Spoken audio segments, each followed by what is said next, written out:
Vamos a comenzar el estudio de la palabra de Dios en Génesis 32:24.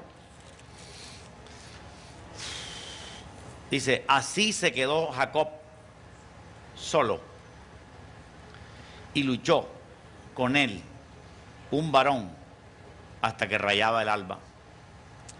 Y cuando el varón vio que no podía con él, tocó en el sitio del encaje de su muslo y se descoyuntó el muslo de Jacob mientras con él luchaba. Y dijo, déjame porque raya el alba. Y Jacob le respondió, no te dejaré si no me bendices. Y el varón le dijo, ¿cuál es tu nombre? Y él respondió, Jacob. Y el varón le dijo, no se dirá más tu nombre Jacob, sino Israel, porque has luchado con Dios y con los hombres y has vencido. Aleluya. Padre, te damos gracias, Señor. Te adoramos en esta preciosa mañana. Bendecimos el nombre de Dios. Gracias porque nos permite, Señor, congregarnos, nos permites acercarnos a ti. Y damos gracias, Señor, por tu presencia entre nosotros, eterno, soberano Dios. Ministra nuestros corazones en el nombre de Jesús. Amén y amén. El hombre no quiere entender el plan de salvación. Repito, el hombre no quiere entender el plan de salvación. Lo tiene fácil de entender, pero hay mucha gente que no quiere entenderlo. Porque en realidad el plan de salvación es una exigencia de parte de Dios para nosotros. Y por eso mucha gente inventa evangelios con el propósito de no tener que someterse al único y verdadero evangelio. En 2 Timoteo 4:3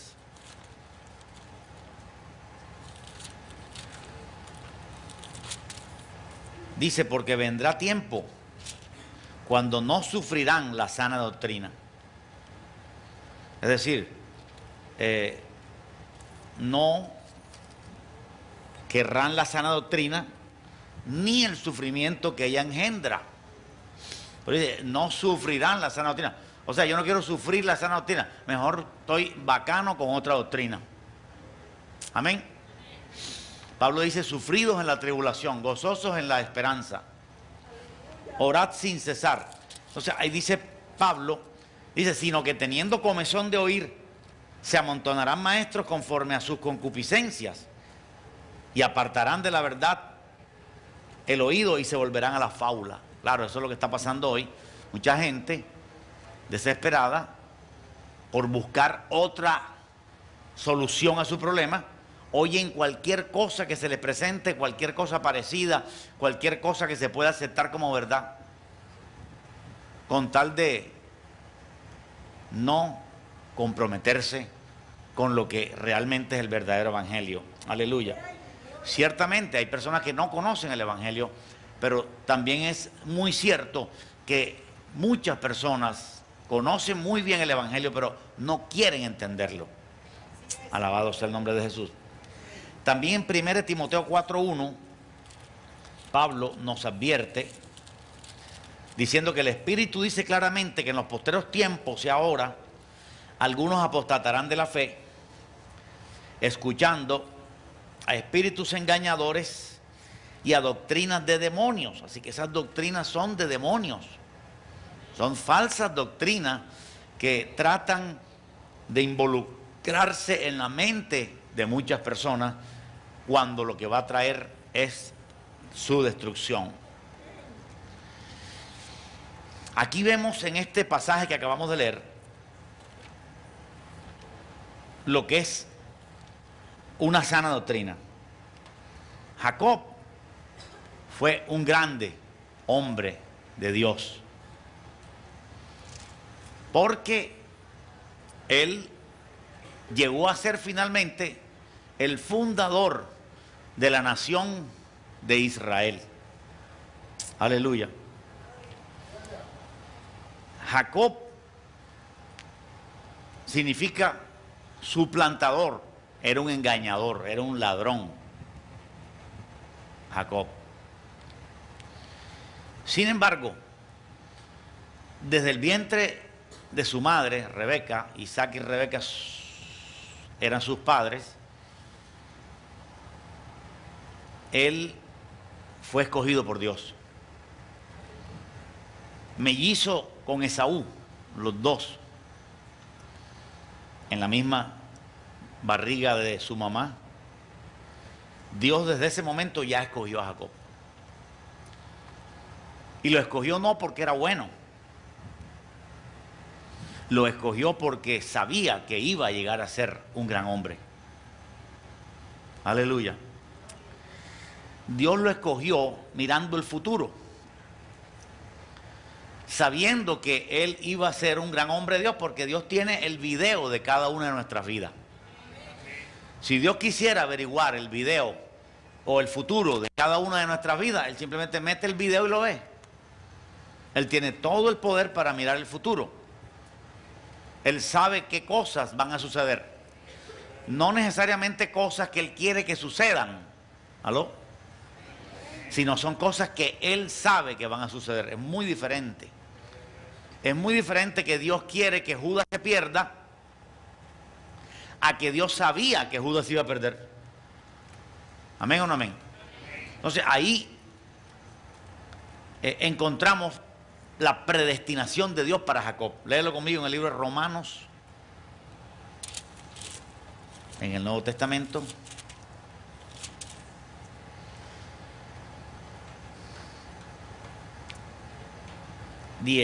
Romanos 9:10 dice, y no solo esto, Romanos 9:10, sino también cuando Rebeca concibió de uno de Isaac, nuestro padre, pues no habían aún nacido, ni habían hecho aún ni bien ni mal, para que el propósito de Dios conforme a la elección permaneciese, no por las obras, sino por el que llama.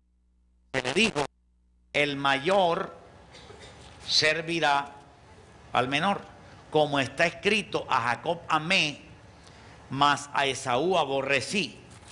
No quiere decir que Dios odia, sino que la traducción correcta sería, mas las obras de Esaú aborrecí. Dios aborrecía las obras de Esaú, pero la traducción más correcta es, entre Jacob y Esaú, Dios prefirió a Jacob y rechazó a Esaú, porque él tenía que elegir uno de los dos. No podía elegir a los dos. ¿Sabe por qué? Porque el Salvador es uno solo. Entonces, si de esa línea genealógica de Jesús va a encontrar dos varones, eso está raro. Tú no puedes tener dos abuelos de la misma línea genealógica. El papá es la persona que va transmitiendo la herencia. Y no podía haber dos personas, Jacob o Esaú. Uno de los dos tenía que ser escogido por Dios para continuar la línea mesiánica. Y Dios escogió de los dos a Jacob. No lo escogió porque había hecho bien ni mal. No lo escogió porque había hecho obras buenas. Lo escogió porque sabía que iba a ser útil después. Es decir, Dios lo escogió no para salvación, lo escogió para darle esa posición, ese ministerio a Jacob. Pero al principio Jacob era un engañador y lo fue la mayor parte de su vida. ¿Cuántos dicen gloria a Dios? Esto no quiere decir que nosotros como cristianos vamos a justificar el pecado. Esto se puede interpretar de mil maneras. Ah, no, fíjate que Jacob era un engañador y Dios lo escogió. Dios lo escogió porque sabía el fruto que finalmente daría. Y es lo que vamos a estudiar en esta hora. Los desgraciados estos de Creciendo en Gracia utilizan eso para decir que Jacob era un carnal y que tenía toda clase de debilidades y que tenía toda clase de cuestiones. Ellos creen, esto Creciendo en Gracia, que nosotros no tenemos por qué decirle, Señor, perdóname, otra debilidad, Padre, sí, perdóname, que uno no tiene por qué llegar al Señor así. Que Dios sabe que todos tenemos debilidades. Basura infernal. Tenemos que llegar ante el Señor y pedir perdón. Eso es basura, pensar que nosotros no necesitamos arrepentirnos, buscar a Dios, pedirle perdón. No, qué debilidad ni qué nada. Porque cuando soy débil, soy fuerte. Ellos malinterpretan ese versículo, cuando soy débil, soy fuerte. Es decir, aduciendo que cuando soy débil es cuando tengo debilidades, masturbación, pecado. Entonces, cuando soy débil en masturbación, pecado, fornicación, entonces soy fuerte. Cuando soy débil, entonces soy fuerte. Es lo que hizo Dios con Jacob. El ángel le descoyuntó el muslo y Jacob caminaba así. Allí Dios estaba debilitando su carne para fortalecer su espíritu. Ahí sí, aleluya. No con el pecado, no con el pecado, no que Dios quiere que yo practique el pecado porque cuando soy débil soy fuerte. Absolutamente no. El pecado no te debilita, el pecado te destruye. Entonces, Jacob vivió la mayor parte de su vida como un engañador. De arrancada le negoció la primogenitura a Esaú, que era el primogénito. Se la negoció por un plato de lentejas, un guiso rojo. Para ser más cierto el fondo histórico de la Biblia, si usted nunca ha comido lentejas rojas, vaya a una delicatessen que hay por aquí que la vende. Lentejas rojas. La Biblia dice que era un potaje rojo. Por ese plato de lentejas, Jacob le compró la primogenitura a Esaú. Y como si fuera poco, cuando su padre estaba anciano, engañó a su padre para quedarse con la bendición. Y Esaú dijo, lo mataré. Esaú dijo, finalmente, yo mataré a mi hermano. Primero negoció una cosa y ahora me ha engañado. ¿Cuántos dicen gloria a Dios? Así que todo el tiempo estuvo en ese problema. Su mamá le dijo a Jacob, vete. Vete donde mi familia, allá donde Labán. Y Jacob estuvo 20 años allá donde Labán. Y Esaú lo odiaba con toda su fuerza. Y llegó el momento donde Esaú quiso encontrarse con Jacob. Y quería matarlo. Quería matarlo. Pero antes leamos lo que dice en Génesis 28:11.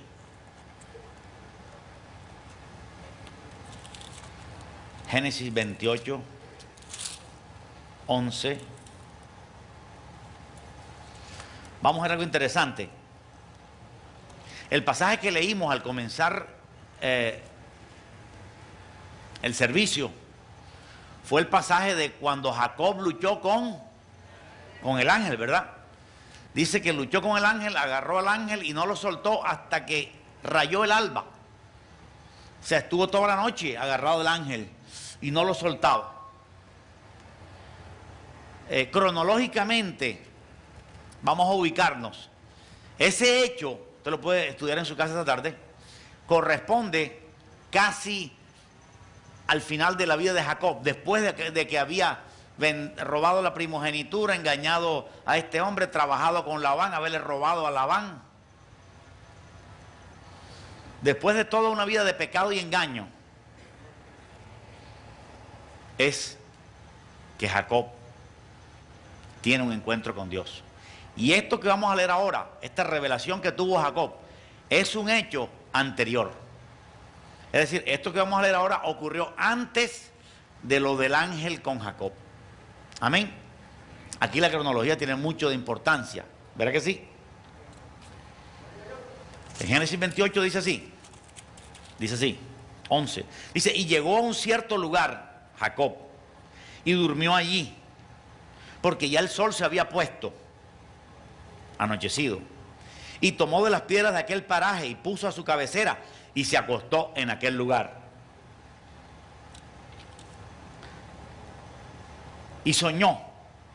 Y he aquí una escalera que estaba apoyada en tierra. y su extremo tocaba en el cielo. Y he aquí ángeles de Dios que subían y descendían por ella. Gloria a Dios. Y he aquí Jehová estaba en lo alto de ella, el cual dijo: yo soy Jehová, el Dios de Abraham tu padre, y el Dios de Isaac. La tierra en que estás acostado te la daré a ti y a tu descendencia. Será tu descendencia como el polvo de la tierra, y te extenderás al occidente, al oriente, al norte y al sur, y todas las familias de la tierra serán benditas en ti y en tu simiente. He aquí, yo estoy contigo y te guardaré por donde quiera que fueres, y volveré a traerte a esta tierra, porque no te dejaré hasta que haya hecho lo que te he dicho. Y despertó Jacob de su sueño y dijo: ciertamente Jehová está en este lugar, y yo no lo sabía. Y tuvo miedo y dijo: cuán terrible es este lugar. No es otra cosa que, ¿cómo dice? Casa de Dios y puerta del cielo. Ahí vemos que Jacob en este momento ya tenía fe, porque a través de la fe él recibe esa revelación. Una persona puede solo con fe recibir un toque de Dios. Una persona solo con fe puede tener un tremendo sueño como el rey Nabucodonosor. Él tenía fe y Dios sabía que él era alguien que iba a ser fructífero. Gloria a Dios. Era nada más ni nada menos que el fundador de Israel. Porque el fundador de Israel no fue Abraham su padre, su abuelo, ni Isaac su padre, sino él, Jacob, el engañador. Aleluya. ¿Cuántos dicen gloria a Dios? Ahora, Jacob era malo, pero Esaú también era malo. Dios escogió entre los dos malos a un malo, no el menos malo. No, quizás Jacob era más malo que Esaú. ¿Pero por qué lo escogió? ¿Porque era más malo? Entonces hay que ser más malo para que Dios me escoja. No, lo escogió no porque era más malo, lo escogió porque sabía que iba a ser bueno, porque sabía que iba a dar fruto, porque sabía que se iba a convertir. ¿Cuántos dicen gloria a Dios? Entonces ahí vemos en esta revelación de Jacob, pone la piedra, se acuesta a dormir y sale soñando, ve ángeles de Dios. Una revelación que cualquiera de nosotros quisiera tener hoy en día. Y Dios mismo le habló. Aleluya. ¿Cuántos dicen alabado sea Dios? Ahí podemos comprobar algo importante. El sistema de salvación en el antiguo pacto y en el nuevo pacto es el mismo: fe, arrepentimiento y santidad. Eso se comprueba en el tabernáculo. Fe, arrepentimiento, el altar del holocausto, y santidad, el lavacro, para poder entrar al lugar santo y al lugar santísimo. Jacob tuvo fe. Una persona puede convertirse y tener las tres cosas al mismo tiempo y salvarse e irse al cielo. Pero una persona con solo fe no puede ser salvo. Jacob en este momento tenía solamente fe. ¿Cómo lo sé yo? Fácil. Porque en el Génesis 32, que nosotros leímos al principio, es donde verdaderamente Jacob es transformado. Jacob no fue transformado nunca antes. Él fue transformado después, ya casi después de todas las maldades que hizo con Labán y con su hermano. Y allí fue transformado. En ese momento de transformación, ese es el momento de conversión. Aleluya. Jacob no se había convertido. La palabra convertirse en la Biblia abunda en el Antiguo y en el Nuevo Testamento. Está la palabra convertirse en el Antiguo Testamento más de 35 veces, refiriéndose a conversión de personas. Vamos a leer unos 5 versículos respecto a conversión. Antiguo Testamento, Segunda Crónica 7:14.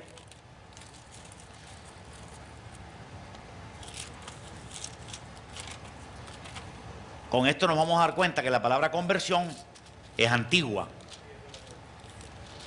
Es antigua. Segunda Crónicas 7:14 dice: si se humillare mi pueblo, sobre el cual mi nombre es invocado, y oraren y buscaren mi rostro, y se convirtieren de sus malos caminos. Convertirse es eso, dejar el mal camino y tomar el buen camino. Dice, y se convirtieran de sus malos caminos, porque hay gente que sigue asistiendo a la iglesia, pero sigue con su mal camino. Hay gente que sigue en la iglesia, pero sigue con pornografía. Hay gente que sigue en la iglesia, pero no quieren convertirse de sus malos caminos. Aleluya. Y la palabra conversión es antigua.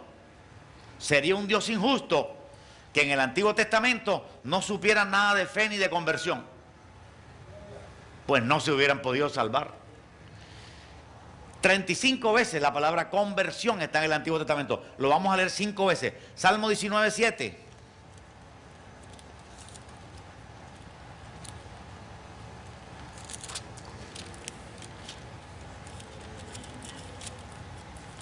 El Salmo 19:7 dice: la ley de Jehová es perfecta. ¿Que qué? Que convierte el alma. Aleluya. El testimonio de Jehová es fiel, que hace sabio el sencillo. ¿Qué hace la ley de Jehová en nosotros? Nos convierte.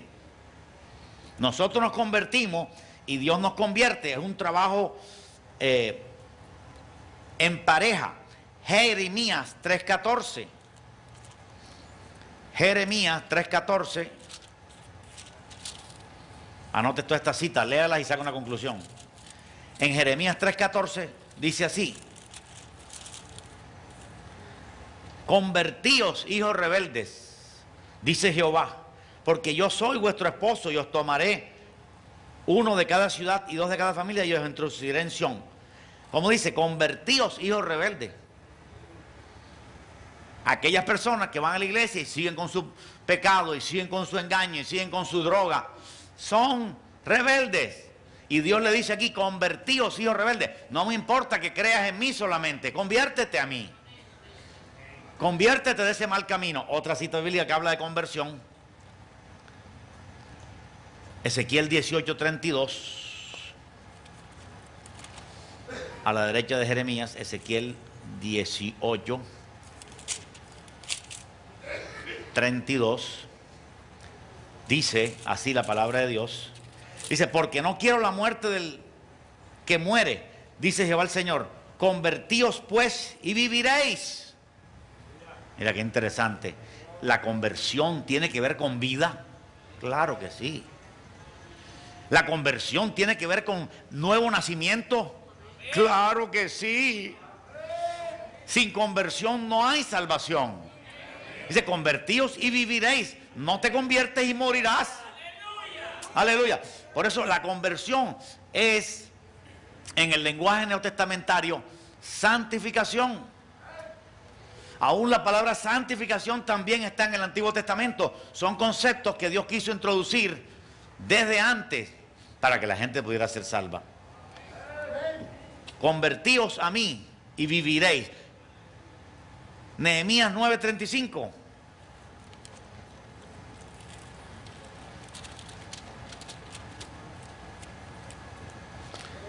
Nehemías 9:35 dice,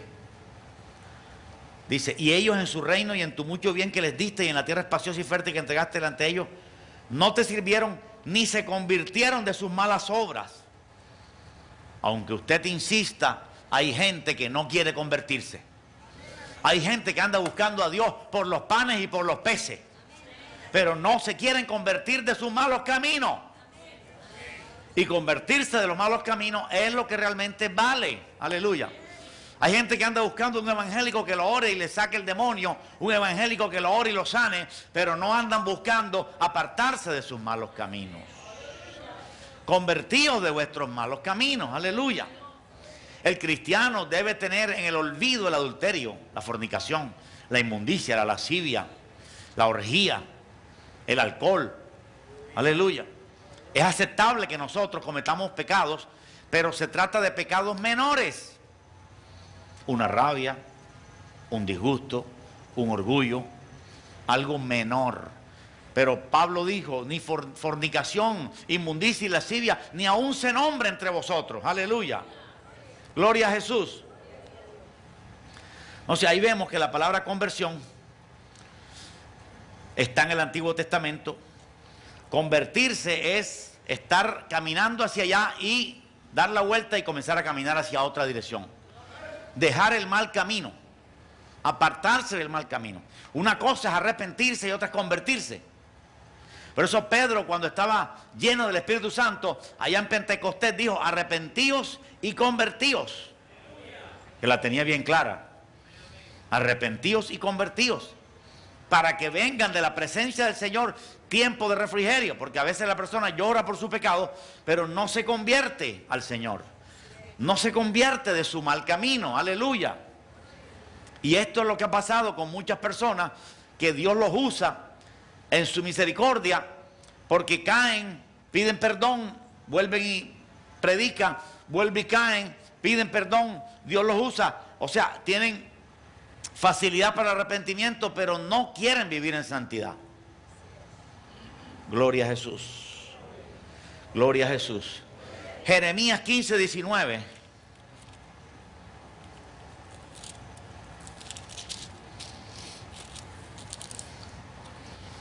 Convertirse no es asistir a la iglesia. Lo más lindo de todo es convertirse.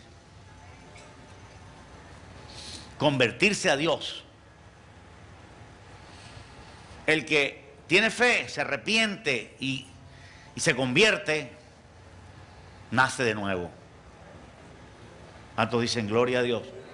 El concepto nacer de lo alto en el Antiguo Testamento no está. Gloria a Jesús.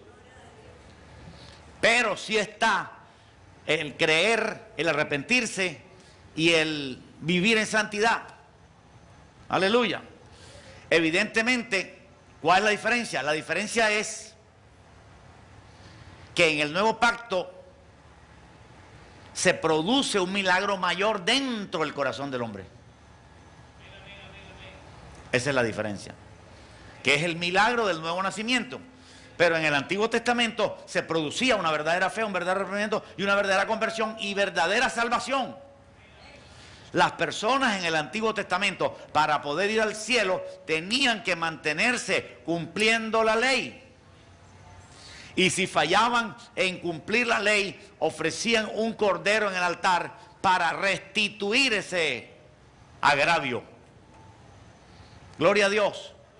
De tal manera que cuando la persona moría, igual que ahora, cuando Moisés murió, como Moisés estaba en santidad, él pecó al final de su vida con lo de la vara, pero evidentemente él le pidió perdón al Señor. Era un cumplidor de la ley, por tanto Moisés al morir fue a la presencia de Dios. Y así con cada persona del Antiguo Testamento.